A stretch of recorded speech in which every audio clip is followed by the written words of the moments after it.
Bonjour tout le monde, j'espère que vous allez bien. Alors on se retrouve aujourd'hui pour un autre point aménagement qui va être le goudron.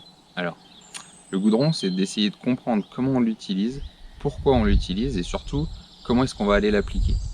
Alors je pense que la plupart des chasseurs connaissent le goudron, en tout cas la plupart des chasseurs de bêtes noires.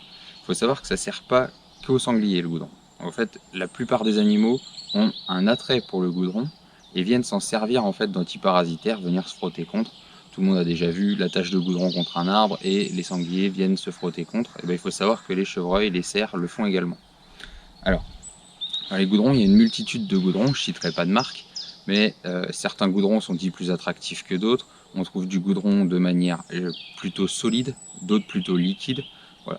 Alors moi, je suis plutôt utilisateur de goudron liquide pour une raison simple, c'est qu'en plein hiver, quand on veut mettre du goudron et qu'on a un seau de goudron solide, eh bien, c'est souvent compliqué en fait de l'appliquer. Il est très dur, il se mélange très mal, enfin voilà, c'est assez délicat. Donc moi j'utilise du goudron liquide, voilà, dans des bouteilles comme ça. Ça va bien à appliquer en petites bouteilles, donc j'achète en grand fût, et puis ensuite je le retransvase dans des petites bouteilles parce que c'est plus facile à manipuler. Voilà pour le goudron que moi j'utilise. Alors, comment est-ce qu'on l'utilise? Moi je le mets aux abords des souilles ou des points d'eau, donc c'est pas forcément une souille, ça peut être aussi une grosse ornière qui garde de l'eau, vous savez qu'elle garde de l'eau quasiment toute l'année. Bon bah à ce moment-là ça peut être intéressant de mettre du goudron à côté. Le mettre en beau milieu de nulle part, ça a peu de sens, en tout cas de mon point de vue. Donc je vais l'utiliser comme ça, je vais venir l'appliquer sur les arbres, hein, la manière standard, mais voilà, je vais la privilégier au proche des souilles ou des points d'eau. Et comme les salines qu'on a vu dans la vidéo précédente, je pars du principe un point de goudron pour 20-25 hectares. Voilà. Je trouve que c'est quelque chose de cohérent. On arrive à tenir en fonction des différents points de goudronnage et de souille une compagnie de sangliers, une compagnie tous les 20-25 hectares. Ça n'a rien d'absurde. Voilà tout simplement. Pour le matériel, il n'y a rien de compliqué, donc c'est pas pour la déco. J'ai un gant, c'est parce que je pense que la plupart d'entre vous connaissent l'odeur du goudron et quand on en a sur soi, c'est assez compliqué de s'en défaire. Donc, des gants. Moi j'utilise un seau que je peux fermer, un seau étanche. Ça me permet de mettre mes affaires dedans. Quand je le referme, j'en mets pas plein la voiture ou ni plein mes affaires. Donc, ma bouteille de goudron liquide et un pinceau un petit peu large qui va permettre de faire une vraie application. Parce que quand on a tendance à verser le goudron sur l'arbre, en fait, si on travaille avec du goudron liquide, il coule très vite et il se retrouve par terre. Et concrètement, par terre, le goudron ne sert à rien. Donc voilà pourquoi j'utilise un pinceau. Et puis voilà pour le matériel dont on a besoin pour aller appliquer du goudron. Après, il va falloir repérer les arbres qui ont besoin ou du moins qui suscitent un intérêt à mettre du goudron. Et puis ceux dont il n'y a pas d'intérêt, donc c'est pas la peine d'aller gaspiller du produit. Donc je vous propose qu'on retourne vers la souille où on a installé la saline ensemble la dernière fois. Et puis je suis désolé pour le contre-bruit, il y a un avion qui passe. Et on va aller voir sur quels arbres on peut mettre du goudron. Et puis on va appliquer du goudron sur cette souille. Allez, c'est parti.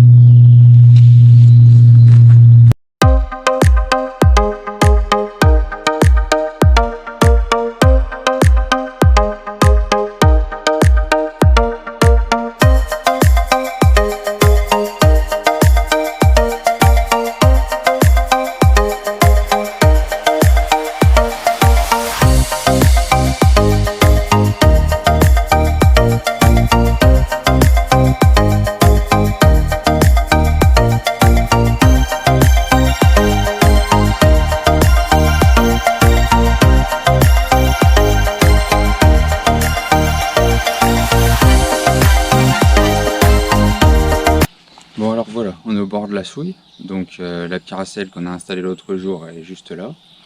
Et puis là on arrive sur un endroit où donc on a deux souilles derrière, on a des points d'eau, je vous mettrai les photos parce qu'à la caméra je ne pourrais pas tout vous montrer d'un coup. Donc je vais vous faire apparaître les photos. On a des points d'eau dans des grosses ornières qui restent quasiment toute l'année. En tout cas il y a toujours du frais. Et on se rend compte qu'on a déjà des arbres qui sont très frottés, très fréquentés. Alors certains ont eu du goudron il y a longtemps, mais ça fait longtemps qu'il n'y a pas eu de goudron dans le coin. Donc là on va essayer de recréer un peu la zone. Alors je vais essayer de vous montrer à la caméra, mais si jamais on voit pas bien, je vous mets les photos dans tous les cas. Donc là on a un petit arbre avec une forme qu'ils aiment bien parce que c'est un peu penché, ils arrivent à se gratter un petit peu partout. Donc ça c'est plutôt apprécié, donc là-dessus on peut éventuellement mettre du goudron. On va avoir un autre arbre ici qui est frotté, mais sans plus. On voit qu'il est fréquenté, mais c'est pas non plus quelque chose d'extraordinaire. Donc est-ce que ça justifie de mettre du goudron? J'en suis pas certain. Là par contre derrière on a un sapin qui est très frotté, on a épais de boue dessus, voilà, donc celui-ci mérite clairement d'avoir du goudron. Et derrière on a un petit qui a une forme un petit peu sympa aussi, où les sangliers aiment bien se gratter et les chevreuils peuvent venir se gratter vraiment le cou. Donc on va mettre du goudron sur celui-ci aussi. Sur un point comme ça, il n'y a pas forcément d'intérêt à mettre du goudron sur tous les arbres que vous voyez, ni sur tous les arbres qui sont frottés, ça n'a pas de sens. Si sur un point comme ça où on peut compter actuellement une grosse dizaine d'arbres qui sont frottés, si vous mettez du goudron sur 3-4 arbres, mais des arbres bien choisis, c'est-à-dire avec des formes où ils peuvent vraiment se frotter dans tous les sens. Ils aiment beaucoup les animaux, les arbres qui font un arc un petit peu, les petits mais qui reversent. Ceux-là ils aiment bien, ils peuvent se frotter le dos, ils peuvent se frotter le ventre. Si vous avez une souche rat de terre qui est restée aussi, ils aiment bien se frotter le ventre dessus. Ça peut valoir le coup d'en mettre. On en a une derrière, on la fera juste après. Donc là on va mettre du goudron sur ce petit arbre, sur le gros sapin qui est là, et puis sur le petit arbre tordu qui est derrière, et ensuite on ira en mettre sur la souille. Donc je mets mon deuxième gant, je prends mon pinceau et j'approche la caméra pour vous faire voir exactement comment je procède, même s'il n'y a rien de compliqué, c'est toujours bien de voir les images. Allez, je vous montre ça. Voilà, alors moi je viens mettre du goudron avec ma petite bouteille sur mon pinceau. Hop. Et ensuite je viens appliquer à la montée pour pas en mettre partout par terre, ça sert à rien, le goudron qui est par terre il est inefficace. On essaye de rentrer au maximum dans les aspérités. Après le but c'est pas d'en mettre une couche énorme, c'est qu'il y en ait vraiment sur une longueur comme là d'une quarantaine de centimètres, qu'il y en ait par contre vraiment partout et tout le tour de l'arbre, surtout sur un arbre penché comme ça. On va avoir d'un côté des animaux qui vont pouvoir se frotter le ventre et dessous qui vont pouvoir venir se frotter le dos, le cou, etc. Donc on fait vraiment tout le tour de l'arbre.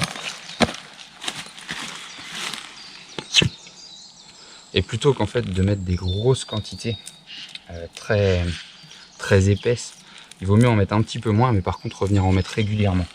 Voilà, ça c'est important. Alors avant, je ne l'ai pas fait là parce qu'il n'y en avait pas beaucoup, je le ferai sur le sapin après. Essayez d'enlever au maximum la terre qui est déjà sur l'arbre, parce qu'en fait vous appliquez du goudron sur la terre, dès qu'ils vont venir se frotter, la terre tombe, le goudron part, ça a un intérêt qui est moindre. Voilà. Donc on a quelques poils de sanglier là, sous le goudron. Et voilà. Allez, on passe à l'arbre suivant.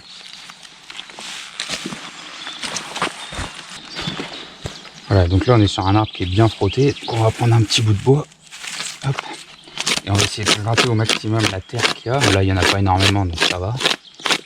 Pour pouvoir appliquer le goudron correctement. Donc, toujours dans le même principe. On en met sur le pinceau. On part d'en bas et on monte. Et on essaye d'en mettre dans toutes les aspérités possibles. Alors, il n'y a pas besoin de badigeonner jusqu'à 1 mètre. Cette hauteur-là suffit amplement. Donc là, on a quoi? Pareil, une quarantaine de centimètres. Et sur un arbre droit comme ça, il n'y a pas forcément nécessité à faire tout le tour de l'arbre. Si vous faites des tâches, voilà, on va essayer de faire comme ça. Voilà, ça suffit. C'est la même chose. Enfin, je préfère qu'en mettre moins, mais revenir plus souvent par contre.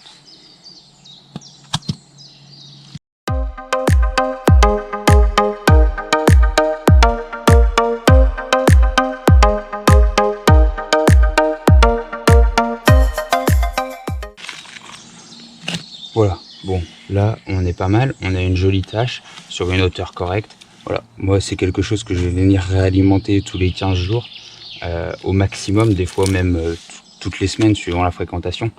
Donc pour l'instant on est pas mal, et puis on verra si ça prend. Si ça prenait pas, on changera d'arbre, et si jamais ça prenait vraiment pas, bon bah on fera un point de souille, un point de goudron pardon, ailleurs.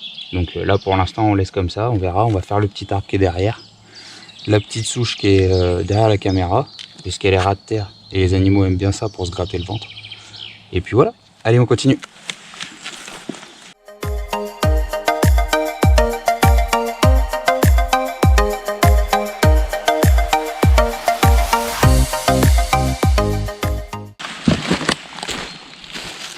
Voilà, donc typiquement, là on est sur une souche, on le voit, elle est frottée, elle est usée. les animaux passent du temps à se frotter le ventre et à se rouler contre. Donc là, ce qu'on va faire, on va essayer de mettre du goudron donc, sur tout le pourtour. Et puis on va choisir une face, celle-ci, parce qu'elle est bien lisse, avec la petite racine. Voilà. Donc on va engoudronner ça, cette face-là, et cette partie de la racine. On voit effectivement qu'elle est fréquentée, on a des petits poils encore de sanglier qui sont là. Il y a quelques poils de chevreuil ici. Donc voilà, ça sert vraiment à tous les animaux. Donc allez, on embadigeonne ça, et puis on sera pas mal pour cette souille-là.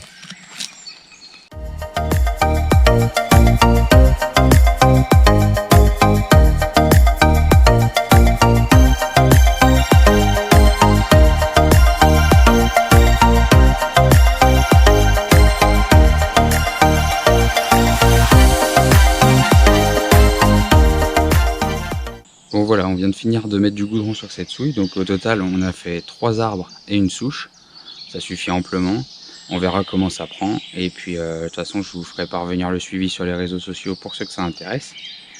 Mais là voilà, on est pas mal globalement, donc on va laisser ça travailler pendant une quinzaine de jours, et puis on viendra voir ce que ça raconte. Voilà.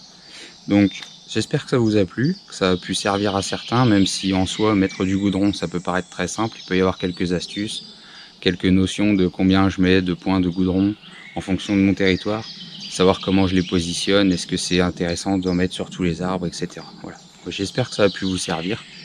Si ça vous a plu, je vous invite à vous abonner, à mettre un petit pouce bleu, ça fait plaisir. Et si vous avez des questions ou quoi que ce soit, mettez des commentaires, j'essaierai de répondre au maximum. Et puis je vous dis à la prochaine vidéo pour un nouvel aménagement. Allez, à bientôt, bonne journée.